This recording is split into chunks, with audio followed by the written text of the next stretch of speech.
أعوذ بالله من الشيطان الرجيم. بسم الله الرحمن الرحيم. بسم الله الرحمن الرحيم. السلام عليكم ورحمة الله وبركاته.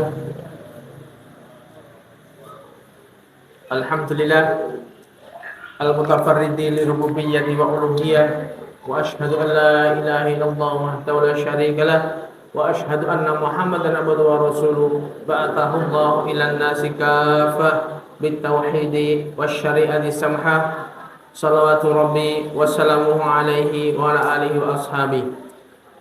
وقال الله تعالى في كتابه الكريم: يا أيها الذين آمنوا اتقوا الله حق تقاته ولا تموتن إلا وأنتم مسلمون. وأن أصدق الحديث كتاب الله، وخير الهدى هدى محمد صلى الله عليه وسلم، وشر الأمور محدثاتها، وكل محدثة بدعة، وكل بدعة ضلالة، وكل ضلالة في النار. Ma'asyiral muslimin rahimani wa rahimakumullah. Alhamdulillah, malam hari ini kita bisa kembali berkumpul di majelis yang mulia ini, majelis yang kita dalam rangka zikrullah, dalam rangka kita mengingat Allah, dalam rangka kita mendekatkan diri kepada Allah. Dengan adanya kita menuntut ilmu, semakin bertambahnya ilmu kita, mudah-mudahan ini menjadi wasilah kita mendekatkan diri kepada Allah. Terlebih lagi materi yang kita bahas saat ini yaitu tentang kitab Ar-Riqaq. Jadi sebuah bab dalam kitab Sahih Bukhari, yaitu kitab yang bisa dikatakan jadi rujukan utama kaum muslimin di seluruh dunia. Kitab paling sahih setelah Al-Quran yaitu Sahih Bukhari. Di dalamnya kita belajar salah satu bab yang dikumpulkan oleh Imam Bukhari tentang riqaq, melembutkan hati. Dengan belajar ini mudah-mudahan kita bisa mengingat kembali hakikatnya kita hidup di dunia ini, di tengah hiruk pikuknya kegiatan kita di dunia ini. Karena mau gak mau, sadar tidak sadar, kita pasti akan tenggelam dalam kehidupan dunia ini. Ada yang dia bisa dikatakan tertipu dengan gemerlapnya dunia, ada orang-orang yang memang oleh Allah diberikan kesadaran sehingga dia bisa tetap ingat kepada Allah. Kaidahnya, jadikanlah dunia ini di tangan kita, jangan jadikan dunia ini di dalam hati. Kalau dunia sudah masuk dalam hati dengan kecintaan yang mendalam, akhirnya dia tenggelam dengan dunianya, lupa dengan tugas dia di akhirat. Makanya kita mengaji ini tujuannya kita harus betul-betul ingat bahwasanya hakikat kehidupan dunia ini adalah sementara dan tidak ada kehidupan yang hakiki kecuali kehidupan yang di akhirat. Dan kita berusaha di tengah perantauan kita ini, kita punya kampung yang asli yaitu kampung akhirat. Kita di dunia ini sedang merantau, kita jadi di dunia ini sebagai orang yang asing, dan kita akan kembali di kampung kita yang asli. Ini jangan lupa tujuan kita. Tujuan utama kita seperti itu. Paham ya? Kita melanjutkan pembahasan sebelumnya bahwasanya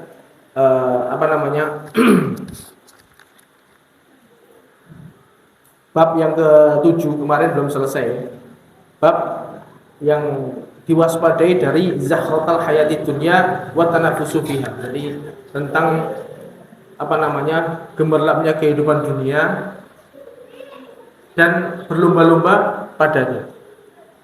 Hadis yang ke-2430, Imam Bukhari mengatakan, haddatsani Yahya bin Musa, haddatsana Waqi', haddatsana Ismail an Qais, qala sami'tu Khabbaban. Qais mengatakan bahwasanya dia mendengar dari Khabbab ibnu Ard, seorang sahabat senior yang beliau menjumpai awal Islam. Kolega-koleganya, teman-temannya itu banyak yang sudah meninggalkan beliau sudah mati di awal-awal Islam. Khobab, Qais mendengar dari Khobab.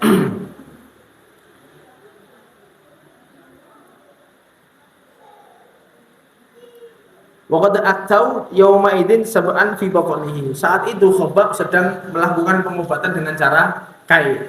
Kai itu dicos. Jadi pengobatan dengan besi panas itu pengobatan bisa dikatakan ya. Kalau biasanya sakit yang zaman dulu, sakit yang bisa berkepanjangan itu untuk solusi atau mungkin kalau sudah nggak ada jalan lain itu dicos dengan besi panas. Dengan dicos itu sehingga bisa penyakitnya sudah nggak nyebar lagi. Beliau di akhir bisa dikatakan di penghujung umurnya, ini sudah tua, sering sakit-sakitan, makanya beliau dicos di perutnya itu sampai 7 cosan. Wa qala laula anna Rasulullah sallallahu alaihi wasallam nahana an ta'awuna bil maut la da'autu bil maut.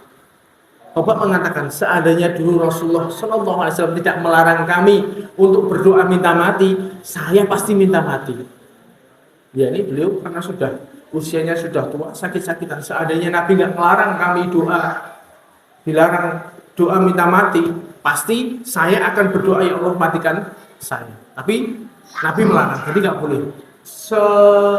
Seberat apapun cobaan yang kita hadapi, tidak boleh kita minta doa minta mati.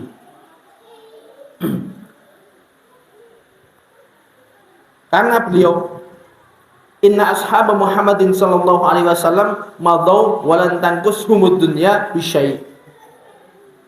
Wa inna asabna minad dunya ma la najid lahu mawdhi'an illa turab.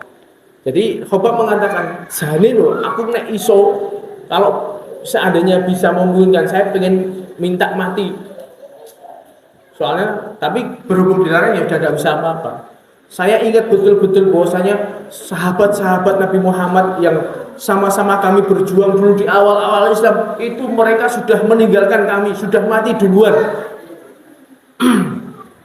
Walam tangkus humud dunya bisyai. Mereka belum pernah merasakan kenikmatan dunia sama sekali. Kan awal Islam dulu betul-betul Islam itu masih susah. Jadi belum merasakan kenikmatan duniawi. Mereka sampai Khobab mengatakan lam naqashumud dunya bisyai'in. Pahala mereka di akhirat sempurna, tidak dikurangi dengan kenikmatan yang mereka rasakan di dunia. Jadi Khobab meyakini bahwasanya semakin nikmat seseorang itu, kalau semakin dia mendapatkan kenikmatan di dunia, berarti akan mengurangi kenikmatan yang dia dapatkan di akhirat. Dia iri dengan teman-temannya yang mati duluan. Dulu teman-teman saya sudah mati duluan. Mereka tidak dikurangi kenikmatan dunia, kenikmatan akhiratnya dengan kehidupan dunia. Karena mereka, teman-teman saya dulu belum sempat merasakan nikmatnya dunia. Wong dulu masih dijajah, masih keadaan betul-betul sengsara. Seperti halnya Mus'ab bin Umar. Mus'ab bin Umar yang aslinya orang kaya, kemudian setelah masuk Islam jadi miskin mendadak karena diboikot oleh orang tuanya. Pakaiannya yang aslinya bagus, tambal-tambalan, sampai meninggal karena perang. Saking miskinnya itu loh. Cuman punya satu kain, ketika ditutup kepalanya kakinya kelihatan, ditutup kakinya kepalanya kelihatan. Makanya Nabi nyuruh kepalanya ditutup, kakinya ditutup dengan rumput-rumput kering. Itu saking miskinnya. Mereka Khobab ini iri. Teman-teman saya dulu ya Allah, sampai mereka itu belum pernah merasakan kenikmatan dunia, sehingga sekarang kenikmatan di akhirat mereka mendapatkan sempurna. Itu keyakinannya para sahabat itu seperti itu. Jadi semakin dia merasakan kenikmatan dunia itu malah susah. Berarti mengurangi jatah kenikmatanku di akhirat. Kira-kira seneng orang ya gitu. Kita beda sekali dengan kita. Ini orang Khobab ini lanjutannya gitu.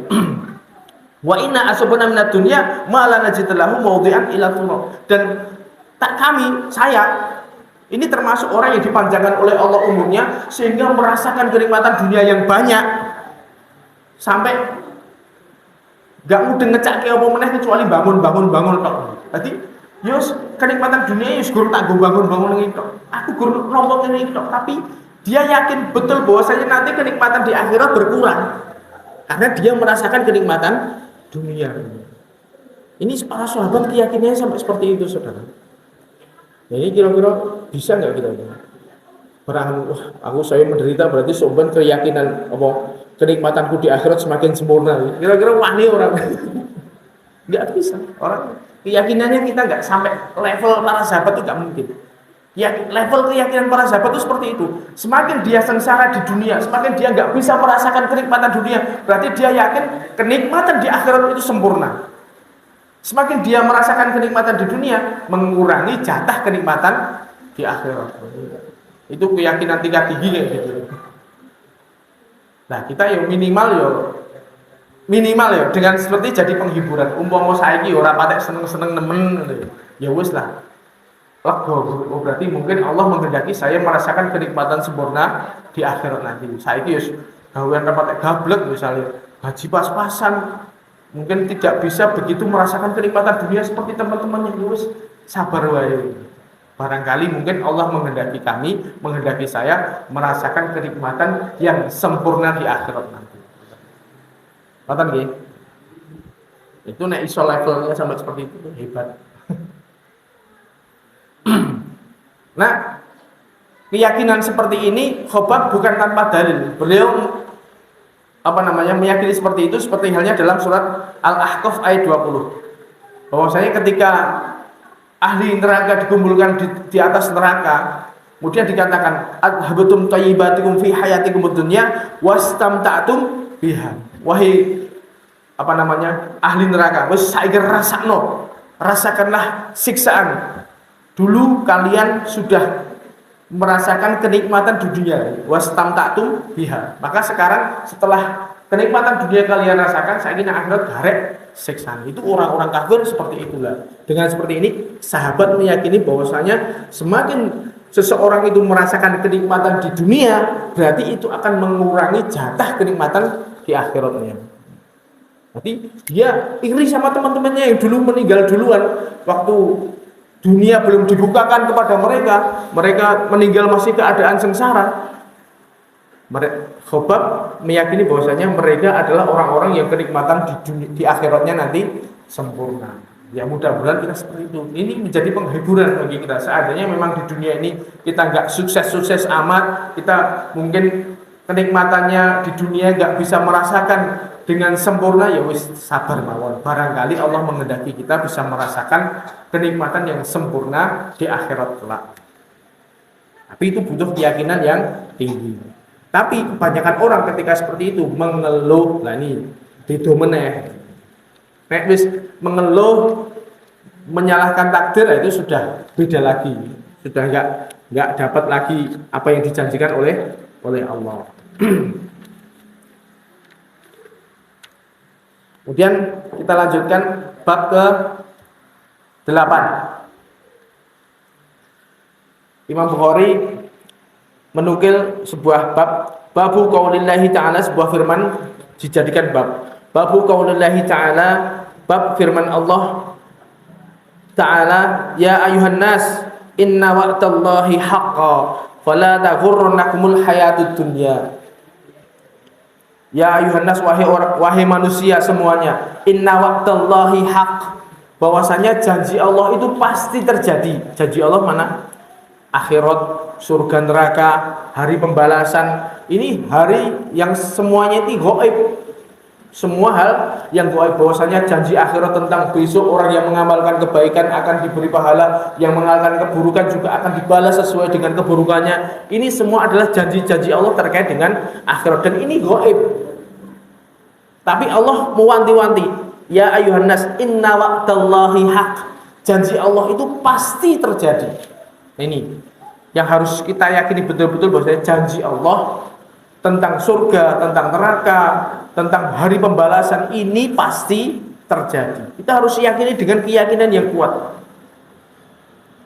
Fala taghurrannakumul hayatud dunya. Ayat selanjutnya, kalian jangan tertipu dengan kehidupan dunia. Jangan sampai kehidupan dunia ini menipu kalian. Ketika terlalu asyik dengan dunia, terlalu cinta terhadap dunia, kemudian dia terlalaikan dengan kehidupan dunia. Wala yaghurnakumul billahil gharur. Dan jangan menipu pada kalian al-gharur, yaitu syaitan. Kalian jangan tertipu dengan tipu daya syaitan. Sebab innasyaitona lakum aduwan. Sesungguhnya syaitan itu musuh khusus bagi kalian. Nah ini kalau kita belajar bahasa Arab. Innasyaitona aduwwul lakum misalnya. Syaitan itu adalah musuh bagi kalian. Misalnya aduwwul lakum, lakumnya di belakang, itu berarti musuh bagi kalian tapi musuh bagi yang lain juga. Tapi kalau enggak sini, innasyaiton, Allah menulis innasyaitona lakum aduwwun. Setan itu adalah musuh khusus bagi kalian. Jadi tugasnya setan itu cuma satu, goda manusia. Dia nggak ada kerjaan lain selain ngericokin manusia. Jadi kita musuh dengan musuh yang sangat fokus dengan pekerjaannya. Nah kalau manusia, yo ibadah pada Allah, dia ibadah pada Allah, ya kerjaannya oke. Masalah muamalah, pekerjaan kita banyak, sedangkan setan kerjanya cuma satu tok, fokus goda manusia. Maka jangan kalian tertipu dengan setan. Ini yang harus kita hati-hati. Musuhnya itu jelas-jelas punya misi yang hanya khusus tok, satu tok, yaitu tidak ada tugas lain. Tugasnya setan tidak ada yang lain kecuali dia menggoda manusia. Nah, kita ketemu musuh yang seperti itu, kalau kita nggak hati-hati, kita akan kalah pasti.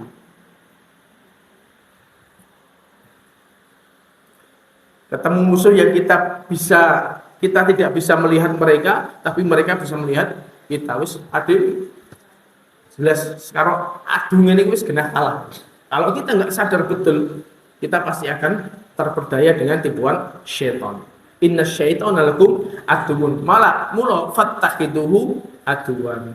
Maka anggaplah setan itu sebagai musuh. Kita harus betul-betul waspada dengan godaan-godaan dari setan. Kita sering-sering ngecek hati kita, kita sering-sering ngecek keimanan kita. Jangan sampai yaitu tadi tergoda dengan setan, karena setan itu sangat fokus dengan pekerjaannya.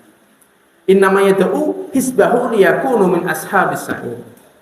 Dia tugasnya yaitu ngajak teman-temannya untuk menuju neraka sa'ir. Jadi kita ketemu dengan sesuatu musuh yang dia punya bisa dikatakan kalau kita adu ini sudah kalah.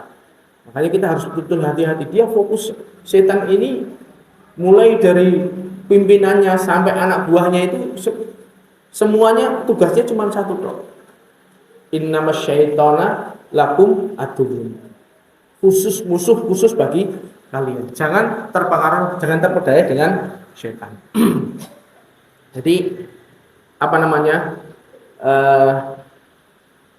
welingan Allah tadi, ya ayuhan nas, wahai manusia, ingatlah bahwasanya janji Allah itu hak, tentang akhirat itu adalah nyata dan pasti terjadi. Jangan sampai kalian tertipu dengan dua hal ini, tertipu dengan dunia dan tertipu dengan setan. Sama, setan ini mesti ngajaknya juga cinta kepada dunia. Hakikat dunia itu dalam surat Ali Imran. Zuyyina lin-nasi hubbus syahawati minan nisa' wal banina wal qanatiril muqantari minadh dhahabi wal fiddah wal khailil musawwamati wal an'ami wal harth.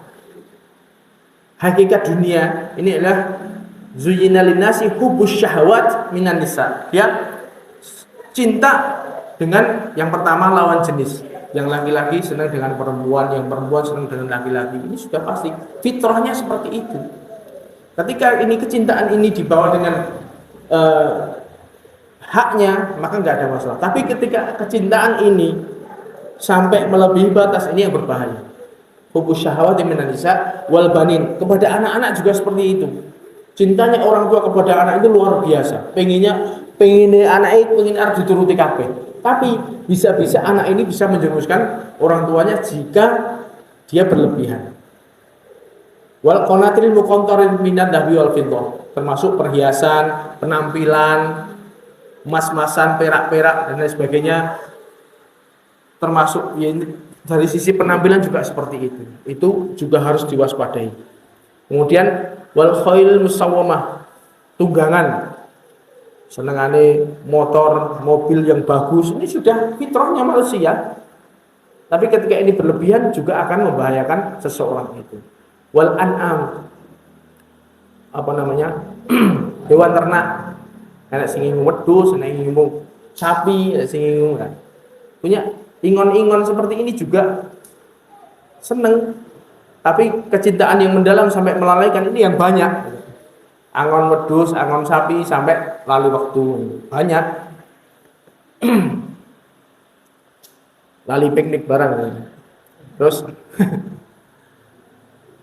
apa namanya? Wal khail wal an'ami wal harth. Tanaman juga seperti itu. Sama.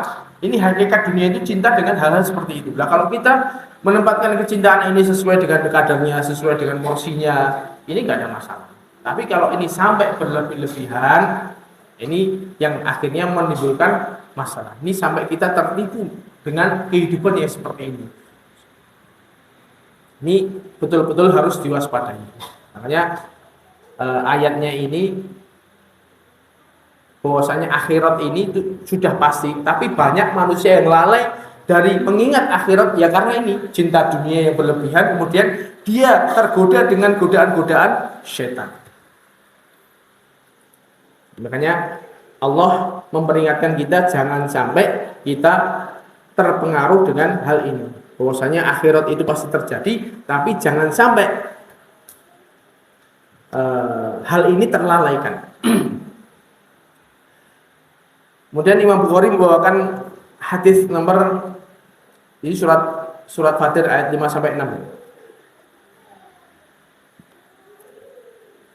Imam Bukhari membawakan hadis nomor 6433.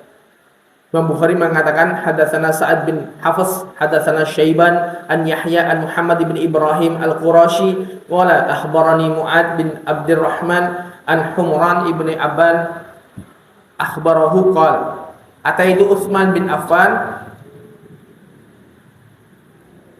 Di Humran bin Abban dia datang kepada Utsman bin Affan bitahurin wa huwa jalisun ala maqaidi. Humran bin Abban dia membawakan Utsman air wudu. Ketika Utsman sedang duduk, dibawakan air wudu untuk berwudu. Kemudian dengan air wudu tersebut fatawaddo'a fa ahsanal wudu. Kemudian Utsman bin Affan berwudu dengan wudu yang ahsan, dengan sempurna, yaitu 3-3, dengan wudu yang paling sempurna, yaitu bilangannya 3-3. Tsumma qala ra'aitu Nabi sallallahu alaihi wasallam tawaddo'a wa huwa fi hadzal majlis fa ahsanal wudu tsumma qala. Jadi Utsman bin Affan wudu tadi nyontoni sambil mengatakan dulu Nabi juga pernah berwudu dengan cara yang wudu seperti ini di tempat duduk ini pula. Lalu Nabi mengatakan, jadi Utsman bin Affan itu memberi contoh kepada Humran tadi bahwasanya cara wudunya Nabi itu seperti ini, dengan cara wudu yang sempurna. Hitungannya 3-3. Kan yang wudu itu ada bermacam-macam jenisnya, ada yang 3-3 ini paling sempurna, ada yang 2-2, ada yang 1 juga boleh. Nah, Utsman mencontohkan dengan cara yang paling sempurna. Tsumma qala man tawaddo'a mithla hadzal wudu tsumma atal masjid fa raka'a rak'ataini tsumma jalasa ghufira lahu ma taqaddama min dzambi. Jadi Nabi mengatakan barang siapa tawaddo'a mithla hadzal wudu, yang wudu dengan wudu seperti ini, jadi wudunya dengan wudu yang sempurna. Di mana? Wudunya di rumah otomatis. Man tawaddo'a mithla hadzal wudu tsumma atal masjid. Kemudian dia datang ke masjid. Wa raka'a rak'atain. Jadi wudunya itu di rumah, Kemudian dengan wudu yang sempurna, habis itu dia datang ke masjid. Jadi bukan wudu di masjid ya. Wudunya dari rumah, kemudian jalan ke masjid. Waraka rakaataini tsumma jalasa. Kemudian begitu masuk masjid langsung sholat tahiyatul masjid, sholat 2 rakaat. Kemudian dia duduk. Dengan seperti itu, ghufirallahu ma taqaddama min dzambi. Dia diampuni dari dosa-dosanya. Jadi keutamaan, termasuk keutamaan wudu ya. Keutamaan wudu, dia wudu di rumah dengan wudu yang sempurna. Kemudian dia datang ke masjid, langsung sholat 2 rakaat, habis itu duduk. Itu kalau dia wudunya benar, sholatnya benar, diampuni dosa-dosanya yang sudah lalu. Ini pahala yang luar biasa, diampuni dosa-dosanya yang sudah lalu. Ada lagi redaksi lain dari Utsman bin Affan juga tentang keutamaan wudu. Barang siapa yang wudu dengan wudu yang fa'ahsanal wudu, dengan wudu yang sempurna, kemudian dia sholat 2 rakaat dan dia khusyuk, tapi tidak disyaratkan dia harus ke masjid misalnya. Dia wudu, kemudian dia sholat 2 rakaat dengan khusyuk, maka seakan-akan juga diampuni dosa-dosanya. Ini redaksi yang berbeda tapi sama pahalanya juga sama, yaitu ghufirallahu ma taqaddama min dzambi, bahwasanya dosa-dosanya diampuni. Seperti yang kita tahu bahwasanya manusia ini dosanya sangat banyak, hampir setiap saat kita bermaksiat kepada Allah. Mulai dari pandangan, pendengaran, lisan. Ini semakin berlalu dari subuh sampai zuhur, berapa kemaksiatan yang kita lihat, berapa kemaksiatan yang kita dengar, berapa kata-kata yang di situ bermaksiat yang kita ucapkan. Ini banyak sekali dosa-dosa yang kita lakukan. Makanya dengan adanya wudu ini, ghufirallahu ma taqaddama min dzambi, yaitu diampuni dosa-dosanya yang telah lalu. Di sini para ulama membahas apa toh ma taqaddama min dzambi, dosa-dosa apa yang diampuni? Yang pertama yaitu dosa kecil. Dosa kecil itu dosa yang ya bukan dosa-dosa besar. Kalau dosa besar, klasifikasi dosa besar itu dosa yang ada ancaman nerakanya. Contoh zina, minum khamr, apalagi membunuh. Nah, ini dosa-dosa klasifikasi dosa-dosa besar. Nah, adapun dosa-dosa selain itu seperti halnya yang melihat sesuatu yang tidak seharusnya dan lain sebagainya, ini termasuk dosa-dosa kecil. Ini yang diampuni. Dan yang diampuni itu mulai dari sholat itu, mulai dari sholat sebelumnya sampai sholat itu. Misalnya dia wudu sholat zuhur. Kapan dosa-dosanya diampuni? Yaitu mulai dari sholat subuh tadi sampai dosa yang dia lakukan dari sholat subuh sampai sampai sholat zuhur. Kalau dia wudu untuk sholat asar, berarti antara zuhur sampai asar dosa yang dilakukan diampuni oleh Allah. Yang kita perjelas yaitu dosa-dosa kecil. Makanya di sini Utsman bin Affan menegaskan kembali. Wa qala Nabi sallallahu alaihi wasallam la taghtaru, jangan terperdaya kalian dengan hadis ini. Jadi kalian jangan terperdaya. Maksudnya apa? Terperdaya itu berarti seseorang itu lalai padahal dia sadar. Itu maksudnya terperdaya itu seperti itu. Maksudnya jangan sampai karena kita tahu fadilah hadis ini, bahwasanya wudu sempurna, datang ke masjid, sholat, kemudian dia duduk, itu diampuni dosa-dosanya, terus dia meremehkan dosa kecil. Sehingga setelah dia sholat, dia memudahkan gampang-gampang untuk melakukan maksiat. Jangan seperti itu, namanya jangan terperdaya. Setan yang bermain di situ, harus kita hati-hati. Ini yang makanya tadi kita harus sering ngecek hati kita. Bahwasanya setiap dorongan yang mendorong kita untuk melakukan maksiat itu pasti dari setan.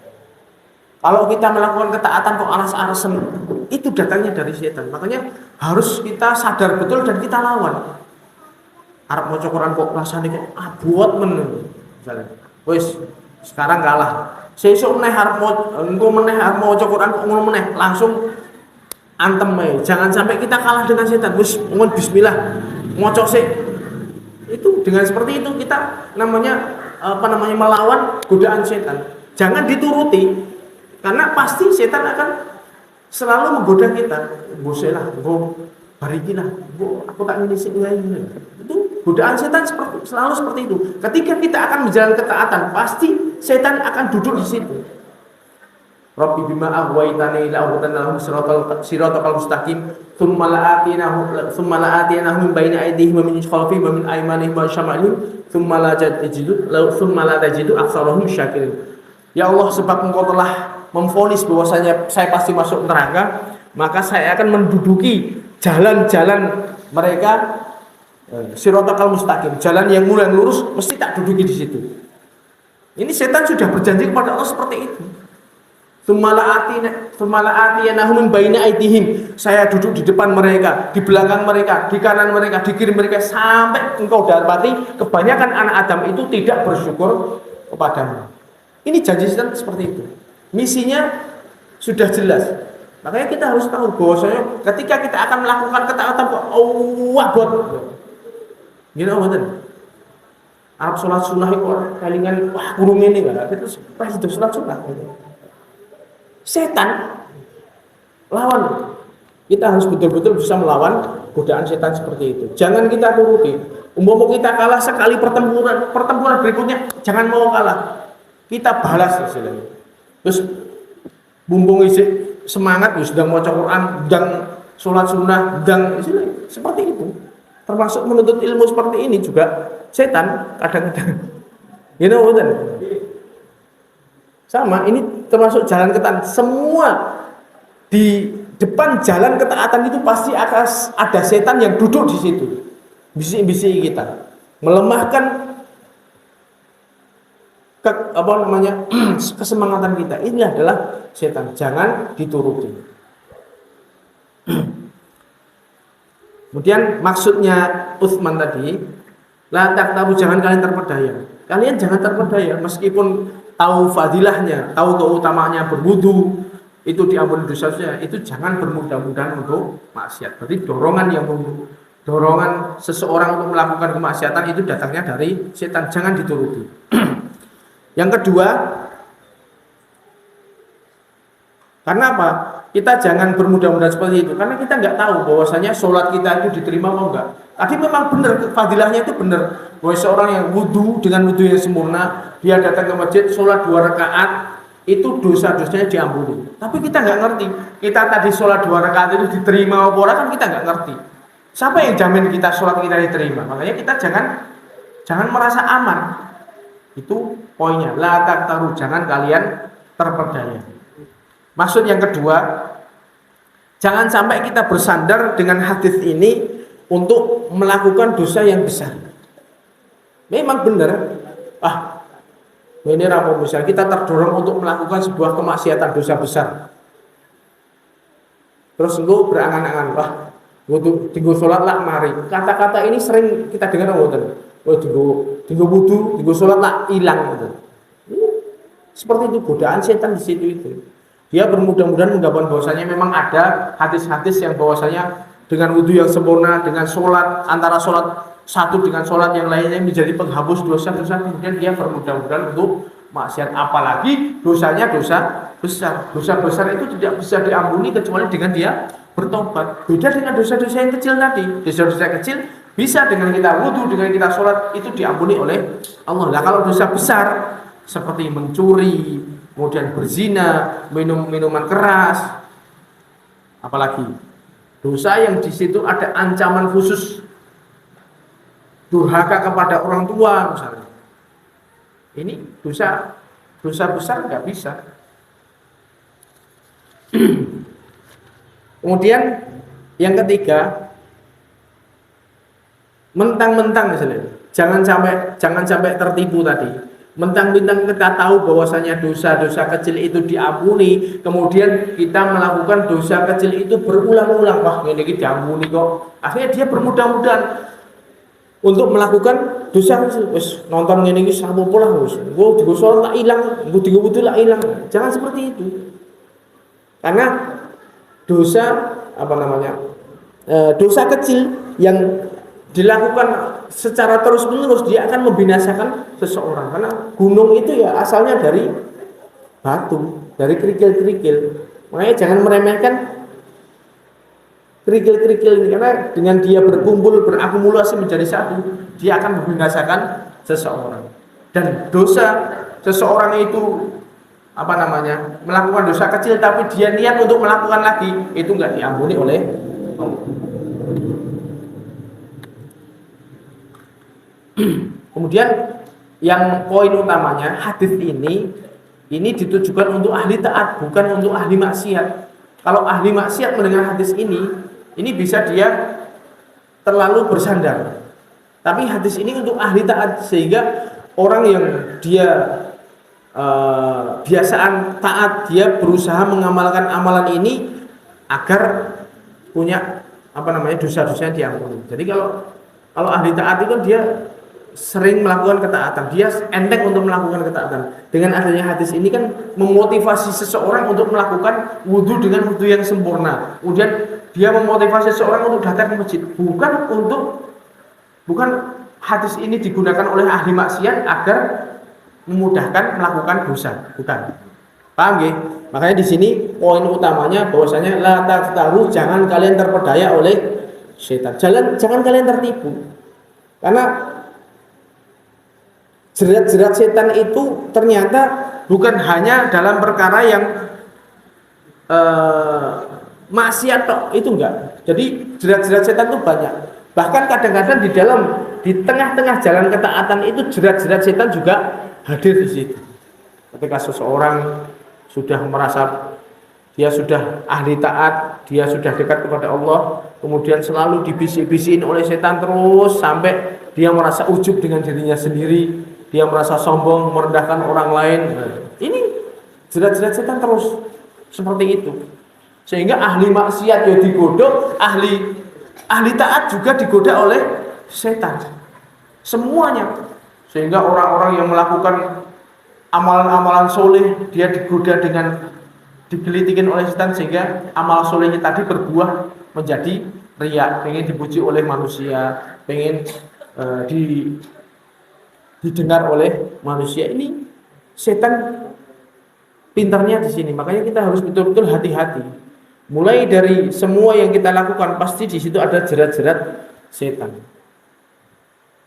Kalau memang setan bisa menggoda kita untuk melakukan syirik, pasti setan akan menggoda kita melakukan syirik. Dia selamat bisa menjadi, dia nggak melakukan syirik, dia melakukan dosa besar. Kalau dia nggak melakukan dosa besar, misalnya menggoda seseorang agar melakukan dosa kecil yang dia remehkan, sehingga dia terus-menerus melakukan dosa kecil. Pokoknya nggak bisa gitu misalnya. Orang ini termasuk hati-hati, sehingga dia nggak melakukan dosa, sehingga dia digoda dengan perkara yang mubah, yang di situ berlebihan. Jadi orang dosa tapi dia melakukan perkara mubah yang berlebihan. Nonton bal-balan sampai jam 2 bengi, sampai orang sholat bengi, orang dungon. Ya oleh apa orang? Boleh. Tapi dia dijauhkan dari hal yang lebih utama. Umpama dia sholat, umpama dia berdoa, itu lebih afdal, tapi dia lalai dari hal itu dengan perkara yang diperbolehkan. Ya orang dosa, tapi dia dijauhkan dari perkara yang lebih afdal, yang lebih kalau memang dia sudah bisa melakukan ketaatan, itu digoda lagi, sehingga perkara yang dia lakukan itu menjadikan dia menjadi ujub. Jadi tidak ada yang bisa selamat dari perkara dari jerat-jerat setan. Ini harus kita waspadai betul. Makanya di sini betul-betul Allah itu mewanti-wanti kita akan berhati-hati dengan godaan setan. Karena mulai dari segala lini, di depan kita, di belakang kita, kanan kiri kita, itu pasti ada godaan setan di sini. Kita harus betul-betul waspada. Kita sering ngecek hati kita, jangan sampai hati kita lalai dari hal-hal yang bermanfaat untuk akhirat kita. Kemudian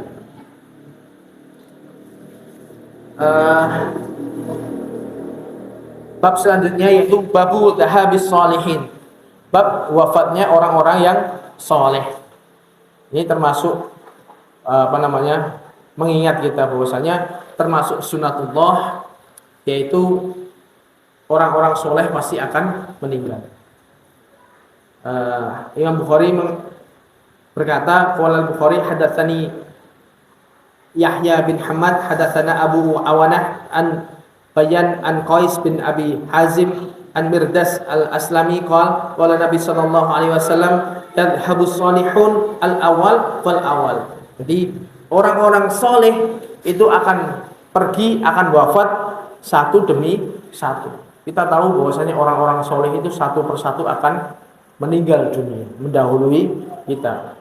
Kemudian wa yabqa hufalatu kahufalatis syair au tamar.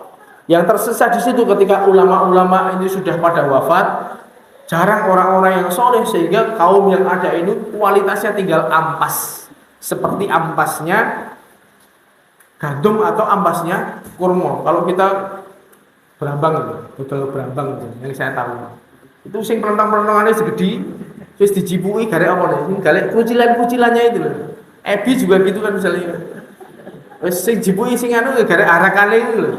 Kualitas manusia seperti itu. Ketika ulama-ulama yang berkualitas sudah pada wafat, ya galek kerucilan-kerucilannya ini. Sehingga la yubalihimullahu balata. Sampai Allah tidak peduli dengan keadaan mereka. Ini yang harus kita waspadai. Orang-orang soleh di sekitar kita ini jumlahnya cuma sedikit.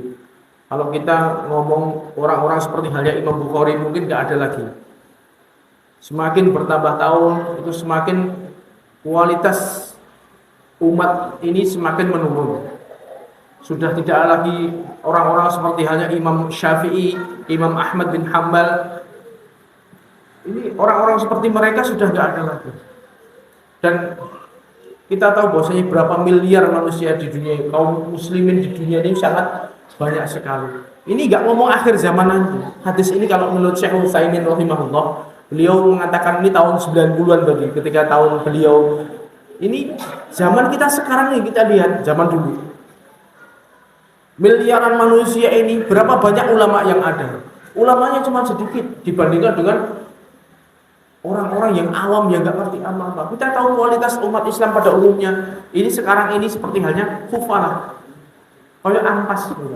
Betapa awamnya mereka, sehingga mereka tidak ngerti ini halal, ini haram, guys. Dibahas lebu surah, sehingga ketika surah masuk surah, kaum muslimin enek sing melu-melu nonton kebu, boleh telek, masya Allah.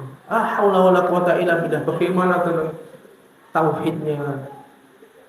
Kemudian masuk surah, misalnya ketika sudah masuk surah punya keyakinan bahwasanya ini akan membawa nasib buruk. Ini termasuk keyakinan yang tidak berdasar seperti ini. Jangan sampai kita seperti itu. Nah, sekarang ini berarti banyak khufalahnya, banyak kualitas kaum muslimin, banyak yang ampas. Sehingga kalau di situ ada ulama, mumpung masih ada ulama, teladanilah mereka. Ini maksudnya seperti itu. Karena di dunia ini butuh teladan orang-orang yang soleh. Semakin hari orang-orang soleh akan semakin hilang. Para ulama-ulama yang di situ keilmuannya unggul itu semakin lama akan semakin wafat. Kita sudah mungkin nggak menjumpai lagi orang-orang ulama-ulama seperti halnya yang sering kita kaji nama-nama mereka, nama-nama besar mereka. Tapi bumbung di sekitar kita mungkin ada ulama yang mengingatkan, teladanilah mereka. Teladanilah kisah-kisah ulama. Kita sering membaca kisah-kisah ulama, itu bisa melembutkan hati kita. Bagaimana kisahnya Imam Bukhari, bagaimana kisahnya Imam Muslim misalnya, Imam Ahmad bin Hanbal, Imam Asy-Syafi'i, Sufyan Ats-Tsauri, kemudian para sahabat-sahabat ini orang-orang yang luar biasa. Dan kita orang-orang soleh zaman kita, mungkin ya teladanilah mereka ini. Jadikanlah mereka contoh, mumpung ulama-ulama, orang-orang yang ngerti agama di sekitar kita masih ada, manfaatkanlah semaksimal mungkin. Jangan bermalas-malasan, jangan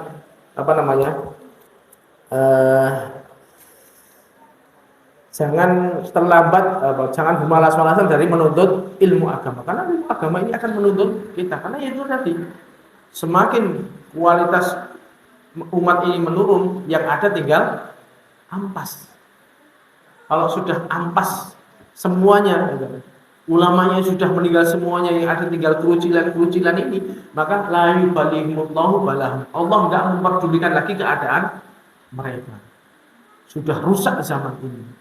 Sehingga kalau sudah rusak, ya sudah, keadaannya antara hal haram campur-campur. Kita sudah susah membedakan bagaimana iman haji yang benar, akidah yang benar bagaimana. Ini akan susah. Makanya kita harus betul-betul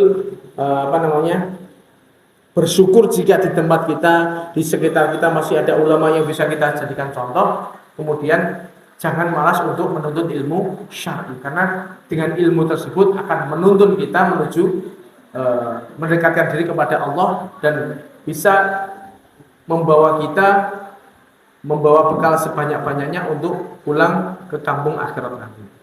Insyaallah itu yang bisa kita sampaikan. Wabillahi taufiq wal hidayah. Subhanakallahumma wa bihamdika asyhadu an la ilaha illa anta astaghfiruka wa atubu ilaik. Assalamualaikum warahmatullahi wabarakatuh.